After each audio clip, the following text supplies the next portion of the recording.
S. Chand presents educational video lectures as per the new UGC CBCS curriculum. Absolutely free. Difficult science concepts made easy. Study anywhere, anytime. Did you ever wonder that how life started on Earth? But before life, what was there? How Earth came into its place? How universe originated?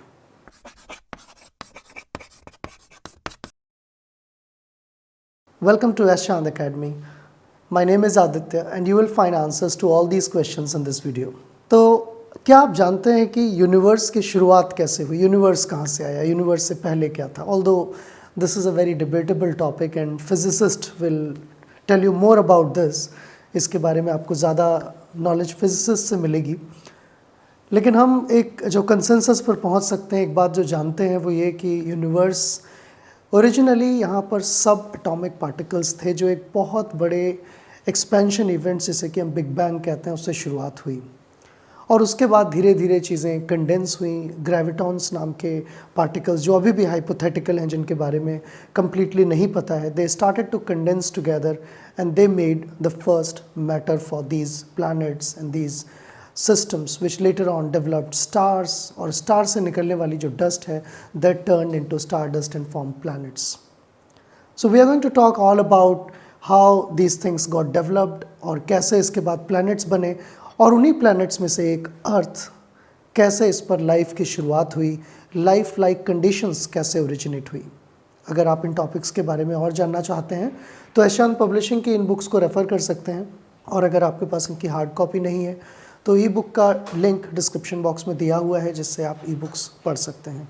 So let us start our discussion. आइए हम अपना discussion start करते हैं इस topic पर, history of life, जिसमें हम न केवल सिर्फ लाइफ की हिस्ट्री बल्कि यूनिवर्स की हिस्ट्री से शुरुआत करके और हम अर्थ की हिस्ट्री तक पहुंचेंगे और प्रेजेंट डे तक का इतिहास देखेंगे. अगर हम अभी तक की जो एग्जिस्टिंग थ्योरीज हैं उनमें से एक थ्योरी यूनिवर्स की माने, that is called as big bang theory.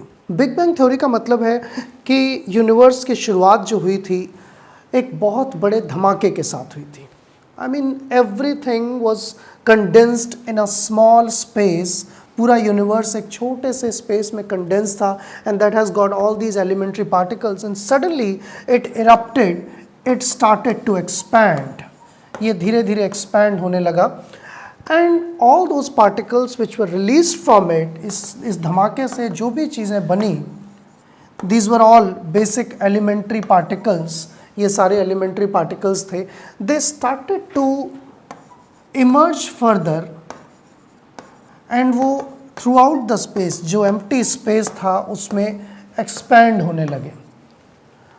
Some of these particles condensed together. ये दोबारा से इकट्ठे हुए, कंडेंस हुए और जब ये पार्टिकल कंडेंस हुए तो इनके अंदर ग्रेविटेशनल फोर्स डेवलप हुए. और जैसा कि मैंने बताया, physicist are still looking forward to know. Physicist अभी भी इस कोशिश में लगे हुए हैं कि आखिर ये इनिशियल ग्रेविटी कहाँ से आई, कौन से वो पार्टिकल्स हैं जो ग्रेविटी प्रोवाइड करते हैं. So you can call those imaginary particles as gravitons which will be providing gravity, but eventually as these particles started to condense, they started to give rise to something like a primitive star. So you can imagine the sun, which is having a lot of hydrogen in it, बहुत सारी hydrogen का बना हुआ है, and there is a reaction that is called as fusion. लगातार वहाँ पर hydrogen के जो एटम्स हैं वो एक दूसरे से कोलाइड हो रहे हैं और फ्यूज हो रहे हैं. They are giving rise to higher elements. You know, hydrogen has got just one proton and it is having one electron. So electron keeps on spinning around that nucleus or a proton. And if two protons will collide with each other, they can give rise to higher atoms. So gradually under the own gravity, under these forces which we can simulate in the head-on collider or artificial colliders on Earth to study them, ये चीज़ें naturally universe में होती रही. और ये कब की बात है? ये बात है करीब करीब आज से 22 बिलियन ईयर्स पहले की. कैन इमेजिन, एक साल और 22 billion years. How many generations, what a big time frame within which this universe originated. But still, nobody claims that this theory is perfectly right. ऐसा क्लेम नहीं किया जा सकता कि ये थ्योरी पूरी तरह सही है. There are a lot of other theories about universe also. But anyways, if we consider that some of the primitive stars originated 22 billion years ago, and those stars then started condensing together to give rise to different kind of elements, अलग अलग तरह के elements उनमें बनने लगे fusion से. So gradually hydrogen, then helium, then all other elements came into existence. धीरे धीरे वो सारी चीज़ें existence में आई. और उसी समय अगर आप ये कहें कि सन जो कि एक स्टार है, उससे बची हुई जो प्लैनेटरी डस्ट थी, जो मटेरियल था जो इसके साथ मिक्स नहीं हो पाया, and the sun started to get illuminated, इससे लाइट इमर्ज होने लगी, एनर्जी इमर्ज होने लगी because of fusion, and this has a gravity within it. So this planetary dust and this entire remaining material kept on spinning around the sun. ये सन के चारों तरफ घूमने लगा, और जब ये सन के चारों तरफ घूम रहा था तो ये चीज़ भी धीरे धीरे कंडेंस होने लगी under its own gravity. And you know, जब दो चीज़ें मिलेंगी, कंडेंस होंगी, उनकी ग्रेविटी और बढ़ेगी, they will pull other elements, they will pull other atoms, other particles. So gradually the long phase of condensation continued. ये मटेरियल जो है ये कंडेंस होता चला गया, और कंडेंस होते होते this became quite a large sphere. ये एक बहुत बड़ा स्फेयर बन गया जो कि एक तरह से मोल्टन था उन डेज में, और you can say it was a ring of fire. आप आग का गोला कह सकते हैं. That was the history of earth billions of years ago. Now this ring of fire kept on spinning for several, again millions of years, and started to cool down. Now how it cooled down, that depends upon the distance from the sun. You know, there are other planets which also originated at the same point of time, like Mercury, which is very close to the sun. It is still very hot. ये अभी भी बहुत गर्म है. And the planets which are far away, like Pluto, they are cold all the time. So Earth was considered at a specific distance from the sun, which made the optimum characteristics for cooling it down, and that could be considered as one of the possibility for developing life on it. So the distances and the time frame and the kind of elements, the amount of energy that was present in the Earth at that time, that has now become inspiration for researchers to look forward for other planets in the universe which might have life or which might sustain life. So a couple of decades ago, a term was coined called Goldilocks zone.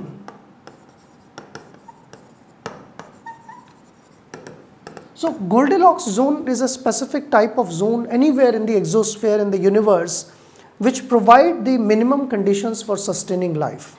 Life को sustain करने की minimum conditions जो होती हैं, जैसे कि उसके nearest star से डिस्टेंस, उसका टेम्परेचर, उसके अंदर जो कंपोजिशन है, और उसका खुद का जो साइज़ है, उसकी ऑर्बिट कितना टाइम लेती है, वो कितना टाइम लेता है रिवॉल्व होने में अपने नियरेस्ट स्टार को. तो ऐसे कई सारे एविडेंसेस मिले हैं. जो एस्ट्रोबायोलॉजिस्ट हैं, they keep on looking at such kind of things. And alpha Centauri which is the nearest star, जो सन के बाद हमारा नियरेस्ट स्टार है, उसके प्लानिटरी सिस्टम में कुछ ऐसे गोल्डिलॉक्स जोन्स मिले हैं जहाँ पर लाइफ एग्जिस्ट कर सकती है. इवन अनदर सिस्टम जो आपने रात में कभी कभी देखा होगा, Orion, one of the constellation which has close relationship with the Egyptian pyramids. वो भी ये माना जाता है कि इजिप्शियन पिरामिड्स शायद किसी एलियन क्रिएशन के थ्रू बनाए गए थे, but that's a mythological thing. But they are all aligned to one of the planetary system of a constellation called Orion, where you have again Goldilocks zone which has been found by the researchers. So anyways, ये जो सारी theories हैं, ये कहीं ना कहीं हमें indicate करती हैं कि इस पूरे यूनिवर्स में ऐसी बहुत सी जगह हो सकती हैं जहाँ पर लाइफ ओरिजिनेट हो सकती है. लेकिन अगर हम सिर्फ अर्थ की ही बात को और डिटेल में देखें कि आखिर इसके बाद क्या हुआ जब ये रिंग्स ऑफ फायर डेवलप हुए, तो यहाँ पर under enormous heat some of the chemical reactions started to happen, and one important chemical reaction, एक बहुत important chemical reaction थी, that was of the hydrogen and oxygen, that resulted in the formation of water. लेकिन अर्थ बहुत गर्म थी, तो water जो बना that was in the form of vapour, और ये अर्थ के एटमॉस्फेयर में चारों तरफ इकट्ठा होता चला गया. Besides that nitrogen was also formed, so nitrogen reacting with hydrogen that formed ammonia, hydrogen reacted with sulfur formed H2S. तो ये कुछ primitive gases थी जो अर्थ के एटमॉस्फेयर में उस टाइम थी जब लाइफ प्रेजेंट नहीं थी. And enormous deposition of water vapors in the atmosphere, उसकी वजह से क्या हुआ आप जानते हैं, क्लाउड्स जब आ जाते हैं तो क्या होता है, जब क्लाउड्स आ जाते हैं तो सनलाइट नहीं आ पाती है अर्थ तक. तो ये जो क्लाउड्स का स्फीयर था अर्थ के एटमॉस्फेयर में जब बना, तो for several years there was insufficient light coming to the earth down which facilitated cooling down of that sphere. धीरे धीरे वो स्फीयर जो है ठंडा होने लगा, स्पेशली द एक्सटर्नल पार्ट. अंदर अभी भी हॉट पार्ट है अर्थ के, आप जानते होंगे कि जो अर्थ की कोर है दैट इज स्टिल मोल्टन, पिघला हुआ लोहा उसके अंदर है, पिघली हुई मेटल्स उसके अंदर है, and that provides the magnetic properties to the earth. Anyways, इस वाटर वेपर के एक्यूमुलेट होने के बाद जब अर्थ ठंडी होने लगी तो ये वाटर वेपर्स कंडेंस होने लगे, और फिर शुरू हुआ कई हजार सालों तक बारिश का एक सिलसिला. तो अर्थ पर कई हजार साल तक बारिश होती रही. उस बारिश से क्या हुआ, जो अर्थ का रॉकी टेरेन था, जो रॉक्स थी, वो धीरे धीरे पानी से भरने लगी, and earth became impregnated with water.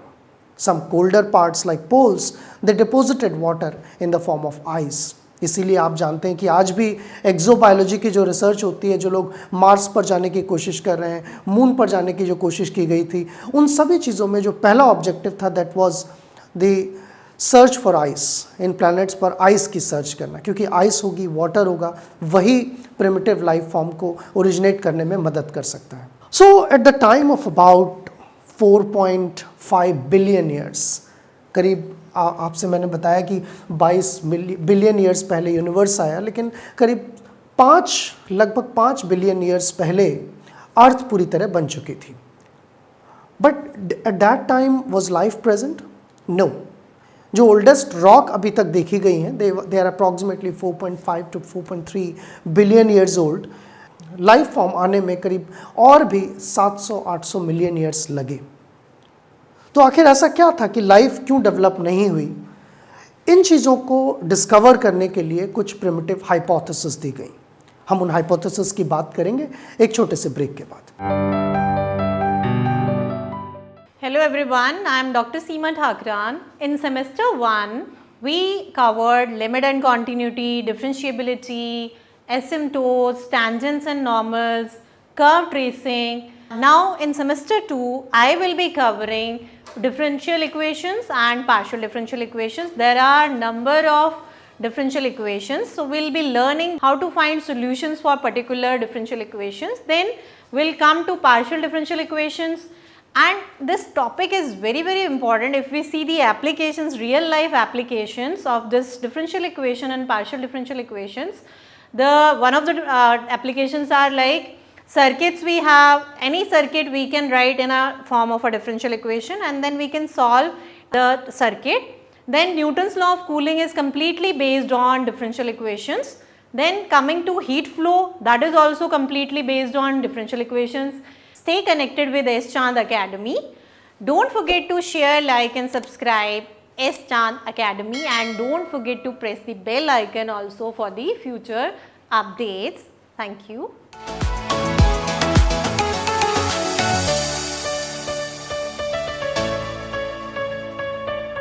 Welcome back to S Chand academy. ब्रेक से पहले हम बात कर रहे थे अर्थ के ओरिजिन की. We are looking into the origin of life, और उससे पहले हमने देखा कि अर्थ किस तरह से फॉर्म हुई, अर्थ का ओरिजिन किस तरह से हुआ.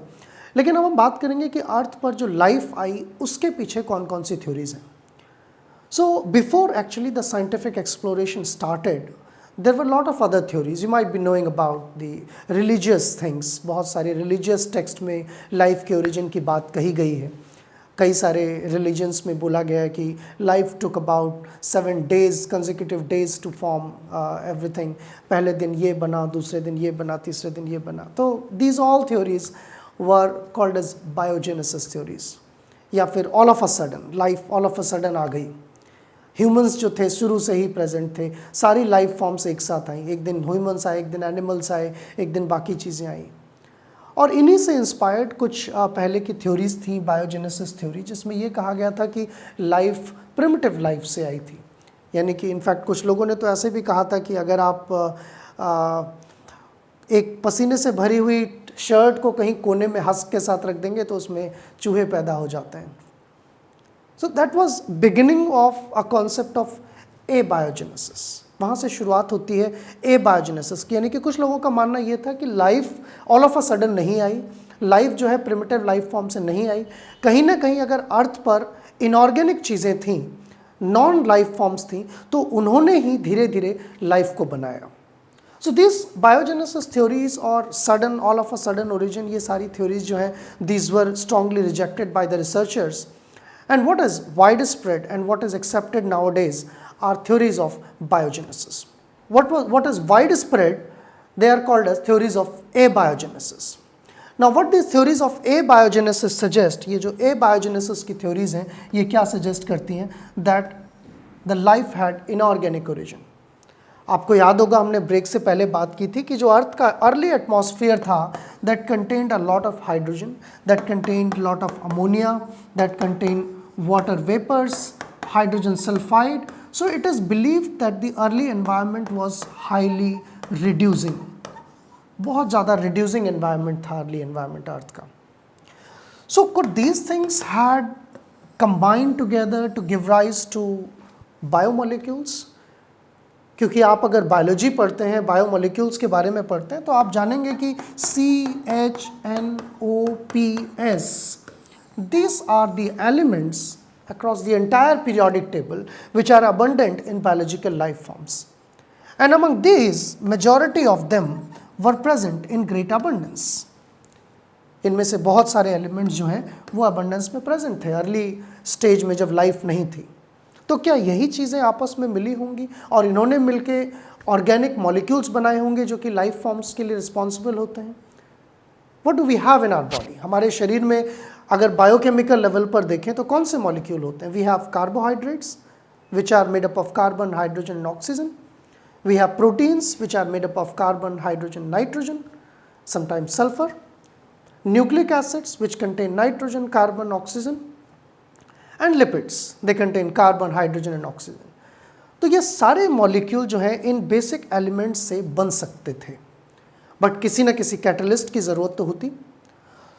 सो it was thought, early days में एक हाइपोथेसिस दी गई. There were scientist called Oparin and Haldane, a British scientist, Haldane, and a Russian scientist, Oparin. They together gave a hypothesis that early life form originated in the highly reducing conditions which were prevailing on the earth at that time.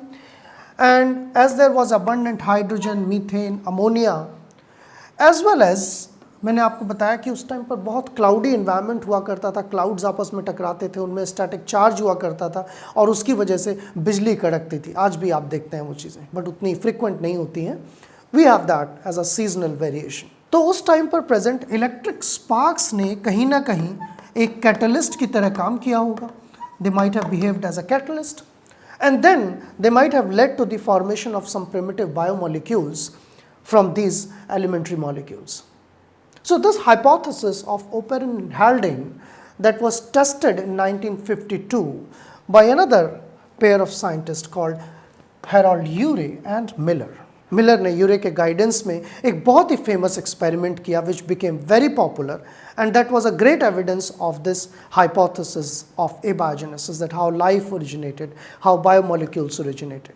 So what he did in this experiment, if you look at this basic setup of apparatus of Urey and Miller, आप देखेंगे यहाँ पर कि इन्होंने एक chamber में पानी को बॉयल किया और वो चेम्बर कनेक्टेड था एक दूसरे बड़े चेम्बर से जिसमें कुछ ऐसी गैसेस रखी जो कि अर्ली एनवायरनमेंट में अर्थ में प्रेजेंट थी. जो हेल्डेन ने प्रपोज किया था। तो वो गैसेस अमोनिया, मीथेन और वाटर, हाइड्रोजन, ये गैसेस एक चैम्बर में भर दिए, एक ग्लास बल्ब में भर दिए और इस ग्लास बल्ब के साथ पूरे सेटअप को इन्होंने सील कर दिया ताकि बाहर से कोई चीज़ ना आ सके। और इस ग्लास बल्ब में इन्होंने इलेक्ट्रिक स्पार्क प्रोड्यूस करने के लिए 2 इलेक्ट्रोड भी लगा दिए ताकि अर्थ का अर्ली एनवायरनमेंट सिमुलेट किया जा सके, मिमिक किया जा सके। तो यहाँ से पानी को गर्म करके ये जो वेपर्स हैं, जब ये धीरे धीरे यहाँ से इधर गए और ये वेपर्स यहाँ पर मिक्स हुए और साथ में इन्होंने इलेक्ट्रिक स्पार्क प्रोड्यूस किया which catalyse the reaction as expected, जैसा कि एक्सपेक्टेड था, it should have produced some of the molecules which might have accumulated in this tube. This is a condenser, it will cool down the things और वो molecule यहाँ इकट्ठे हो जाने चाहिए थे। Interestingly, what you know today, जो आप जानते हैं, set of amino acids, you know glycine we have in our body, aspartic acid, aspartate, alanine, alpha alanine and beta alanine, ऐसे करीब करीब 11 अमीनो एसिड्स यूरे और मिलर ने अपने एक्सपेरिमेंट्स में प्रिडिक्ट किए। So in the year 1953 that paper was published, same year when structure of the DNA was being discovered by Watson and Crick. So the whole hypothesis, ये पूरी hypothesis that revolves around the JBS Haldane की जो दी हुई theory थी, जो hypothesis थी, उसका experimental proof था। और सरप्राइजिंग बात यह है कि इन्होंने उस समय भले ही 11 अमीनो एसिड बताए हों, लेकिन कई साल बाद, कुछ ही साल पहले मैं कहूँ 2007 में, इनकी वायल्स को फिर से ओपन करके देखा गया और उसमें चेक किया गया कि कितने अमीनो एसिड हैं। तो उस टाइम उतनी टेक्निक्स अवेलेबल नहीं थी, क्रोमेटोग्राफी अपनी नए स्टेज में थी, नई स्टेज में थी, तो ये 11 अमीनो एसिड ही पता कर पाए थे। लेकिन रियलिटी में 2007 में जब इनकी वायल्स को दोबारा खोल के देखा गया, so all 20 amino acids they were found in their vials. तो लाइफ को बनाने के लिए जो बेसिक स्ट्रक्चर, जो बेसिक चीज़, प्रोटीन जिसकी ज़रूरत होती है, they were all found and that's why we can say this theory was right. ये जो हाइपोथेसिस है, पहली लाइफ कैसे आई, बायोमॉलिक्यूल्स कैसे बने, वो थ्योरी शायद सही थी। इनऑर्गेनिक लाइफ से ओरिजिन हुआ एक लाइफ फॉर्म का। लेकिन स्टोरी यहीं ख़त्म नहीं होती है। This was the point when the earth was cooling down and a lot of spark was happening around 4 billion years ago. But the oldest fossil records, which we will talk in the coming videos, fossil record की हम बात करेंगे कि किस तरह से वो evolution और ओरिजिन के बारे में बहुत इंपॉर्टेंट जानकारी देते हैं। करीब 3.6 या 3.8 बिलियन ईयर्स पहले के कुछ फॉसिल रिकॉर्ड्स देखने को मिले जो कि प्रिमिटिव माइक्रो ऑर्गेनिजम्स के थे, और उन प्रिमिटिव माइक्रो ऑर्गेनिजम्स में लगभग वही मॉलिक्यूल्स देखने को मिले जो कि यूरे और मिलर ने प्रिडिक्ट किए थे। सो अब कई सारे क्वेश्चंस जो यहाँ पर अराइज होते हैं वो ये थे कि ये जो बायोमॉलिक्यूल्स थे ये तो बन गए, लेकिन इनसे लाइफ कैसे डेवलप हुई। तो ये सब चीज़ें स्टार्ट कहाँ हुई और कैसे कंबाइन हुई, तो इसके पीछे कई सारे लॉजिक्स हैं, कई सारे थ्योरीज हैं। कुछ लोग मानते हैं कि ओशंस के अंदर, डीप वेंट्स के अंदर, जो हाइड्रोथर्मल वेंट्स होते हैं ओशंस में, वहाँ पर लाइफ ओरिजिनेट हुई। कुछ लोग मानते हैं कि रॉक्स पे ओरिजिनेट हुई। रॉक्स की भी एक थ्योरी है, क्योंकि रॉक्स में स्टीरियो सिलेक्टिविटी आ सकती है, रॉक एक कैटलिस्ट की तरह काम कर सकती हैं।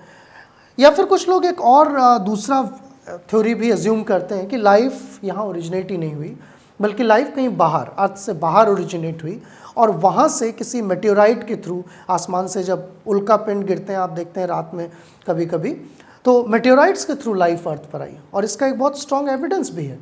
कुछ मेटेओराइट्स, कुछ मेटेओर्स ऐसे हैं जिनमें वो अमीनो एसिड्स मिले जो कि यूरे और मिलर के एक्सपेरिमेंट में देखे गए थे, जैसे कि ग्लाइसिन एक्सोस्फीयर में देखने को मिलते हैं। तो ये भी एक पॉसिबिलिटी है कि लाइफ शायद अर्थ पर ओरिजिनेट ना हुई हो, किसी दूसरे प्लैनेट से आई हो, किसी दूसरी जगह से आई हो, या फिर आउटर स्पेस में डेवलप हुई हो और वहाँ से फिर किसी मेटेओर के थ्रू पहली बार कोई बायोमॉलिक्यूल्स आए हों।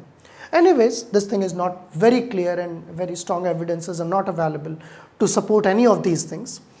But what is clear is that these biomolecules condense together. ये जो biomolecule पहली बार बने, irrespective of whatever source they had, they condense together and they coalesce together to form primitive cells. You know, lipids are hydrophobic, they have tendency to move away from water. पानी से दूर जाने की tendency रखते हैं। तो कहीं ना कहीं लिपिड्स ने छोटी छोटी वेसाइकल्स बना ली और उन वेसाइकल्स के अंदर जब ये ऑर्गेनिक मॉलिक्यूल्स बन गए like amino acids, nucleotides and simple sugars, उसके बाद फिर पॉलीमर्स का फॉर्मेशन हुआ, कार्बोहाइड्रेट्स के पॉलीमर बने और लिपिड्स का फॉर्मेशन हुआ, न्यूक्लियोटाइड्स के पॉलीमर्स बने। तो ये जो पॉलीमर्स थे दे वर somehow got compacted and got packed into the vesicles of lipid. Since the lipid had a tendency of being away from water, तो उसने इन सारे मॉलिक्यूल को अपने अंदर maybe accidentally or purposefully they packed those things inside a lipid membrane. इन्होंने इन चीज़ों को एक lipid membrane के अंदर पैक कर लिया. So some of the primitive organelles, primitive cells which were formed in this manner, they were either called as protobionts or conservates. Conservates एक lifeless molecule आप कह सकते हो, इसमें रेप्लिकेशन की एबिलिटी भले ही ना हो, लेकिन एक लिपिड मेम्ब्रेन के अंदर पैक्ड बायोमोलिक्यूल्स को हम conservates कहते हैं। और इसी तरह के कुछ एग्रीगेट्स जिनके अंदर मेटाबॉलिज्म करने की एबिलिटी होती है, which can metabolise, they were called as protobionts. So these are primitive cells which originated in the earlier times about 3.6 billion years ago. So जब ये forms बन गई, they then gradually developed replication mechanisms. तो यहाँ पर भी एक बड़ा challenging question था, chicken and egg paradox थी यहाँ पर। आप जानते हैं कि reactions को catalyze करने के लिए enzyme होते हैं और mostly enzyme protein होते हैं, जबकि जेनेटिक इन्फॉर्मेशन को कैरी करने के लिए न्यूक्लिक एसिड्स होते हैं। तो आज की इन्फॉर्मेशन को हम देखें तो हम जानते हैं कि न्यूक्लिक एसिड से प्रोटीन बनते हैं और न्यूक्लिक एसिड को रेप्लिकेट करने के लिए हमें प्रोटीन्स की ज़रूरत पड़ेगी, यानी कि एंजाइम्स की ज़रूरत पड़ेगी। तो जैसे आपके सामने एक बेसिक फंडामेंटल पैराडॉक्स होती है, वेदर चिकन केम फर्स्ट और एग केम फर्स्ट, ऐसे यहाँ पर भी एक पैराडॉक्स थी कि पहले कैटलाइज करने वाले मॉलिक्यूल्स आए प्रोटीन, या फिर उनको इनकोड करने वाले जेनेटिक इन्फॉर्मेशन देने वाले मॉलिक्यूल्स न्यूक्लिक एसिड आए। So a discovery by Cech in 1991 that made a significant contribution. उन्होंने डिस्कवर किया कि RNA can be catalytic. Ribozymes की इन्होंने डिस्कवरी की और तब एक हाइपोथेसिस डेवलप हुई, स्ट्रेंथन हुई, that is called as RNA world hypothesis. यानी कि शायद बायोमोलिक्यूल्स में भी आरएनए पहले बायोमोलिक्यूल थे जो आए होंगे, क्योंकि आरएनए के पास जेनेटिक इन्फॉर्मेशन को स्टोर करने की भी एबिलिटी होती है और कैटालाइज करने की भी एबिलिटी होती है।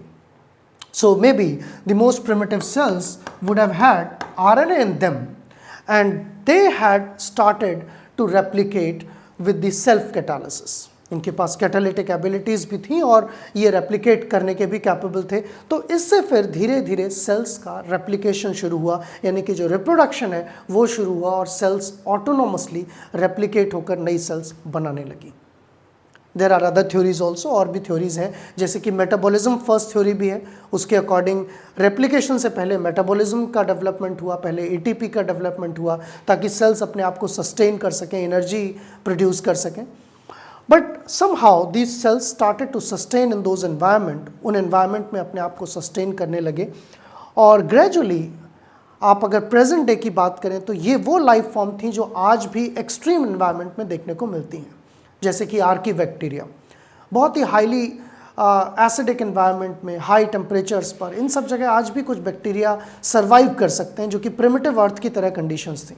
सो they are considered to be ancestors of all life forms. वो सारी लाइफ फॉर्म के एंसेस्टर्स माने जा सकते हैं।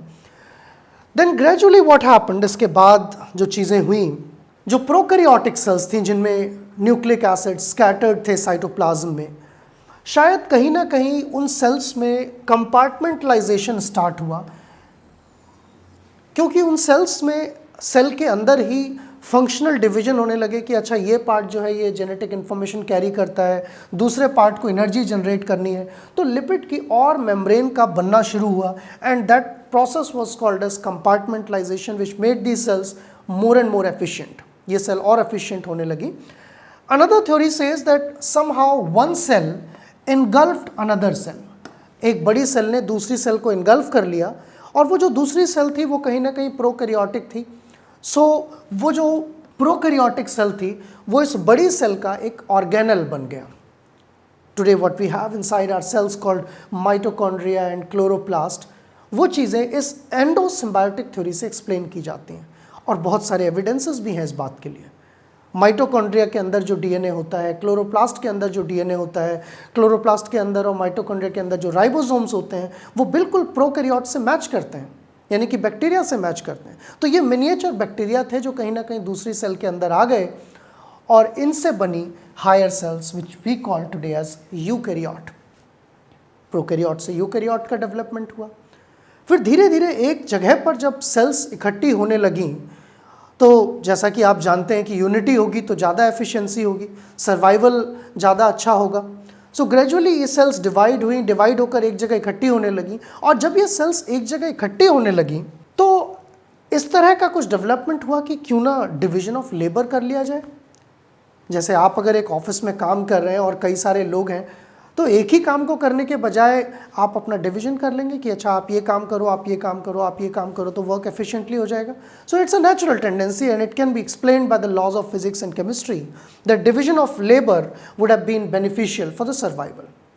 सो eventually when cell aggregates started to form, initial days में कुछ अजोला या कुछ एल्गी के प्लांट थे जिन्होंने पहले एग्रीगेट्स बनाना शुरू किए सेल्स के, और उन एग्रीगेट्स में फिर डिवीजन ऑफ लेबर हुआ और फिर वो एक मल्टी सेलुलर स्ट्रक्चर का फॉर्म उन्होंने ले लिया। So this is how multi cellularity originated in the life. और एक बार जब मल्टी सेलुलैरिटी आ गई, इनके अंदर स्पेशलाइजेशन होने लगा, then life started to diversify. इसके बाद लाइफ जो है डाइवर्सिफाई होने लगी। सो उसी टाइम पर कहीं ना कहीं आप जानते हैं कि पहले बैक्टीरिया जो थे वो हेट्रोट्रॉफ्स थे, ऑर्गेनिक मैटर से अपना फूड यूज़ करते थे, कीमो हेट्रोट्रॉफ्स आप कह सकते हैं। लेकिन कहीं ना कहीं उनमें क्लोरोफिल का डेवलपमेंट हुआ और फिर उसके बाद उन्होंने सनलाइट को यूज़ करके कार्बोहाइड्रेट बनाना शुरू कर दिए। The life change from heterotrophic mode to autotrophic mode. वहीं से शुरुआत हुई प्लांट किंगडम के बनने की। एक तरफ एनिमल किंगडम डेवलप होता चला गया हेट्रोट्रॉफ से, और जो ये प्रिमिटिव बैक्टीरिया और प्रिमिटिव ऑर्गेनिज्म है ये तो थे ही। So you can say gradually archaebacteria, then bacteria, and then one branch emerged as animals, one branch emerged as plants, and one branch emerged as fungi. So fungi, plants, animals, bacteria and archaebacteria, this constituted the tree of life. इस चीज़ को होने में कई billion years लगे और इस bacteria से humans तक की जो रेस है एनिमल्स में, that stopped somewhere around 2.5 million years ago. करीब करीब 2.5 मिलियन ईयर्स पहले ह्यूमन का एवोल्यूशन हुआ। तो एवोल्यूशन क्या है, कैसे ये प्रोसेस एवोल्यूशन का हुआ, इसके बारे में हम आने वाले वीडियो में डिस्कस करेंगे। एवोल्यूशन क्या होता है उसके बारे में बात करेंगे।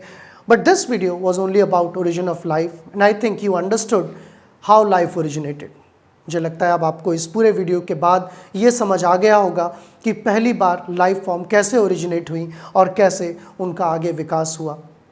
So in summary, I will say in this video we have seen how universe was created, what was Big Bang, and then how stars were created.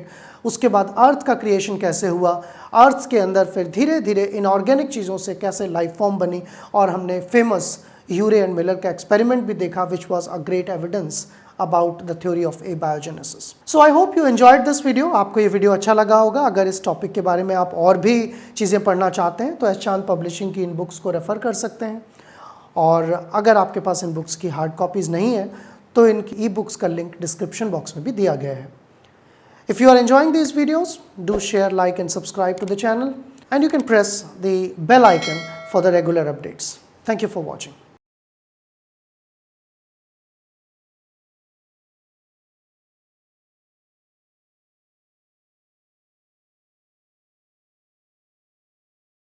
All rights reserved. This video has been prepared for educational purposes only. No part of it may be reproduced or copied without the permission of the copyright holder.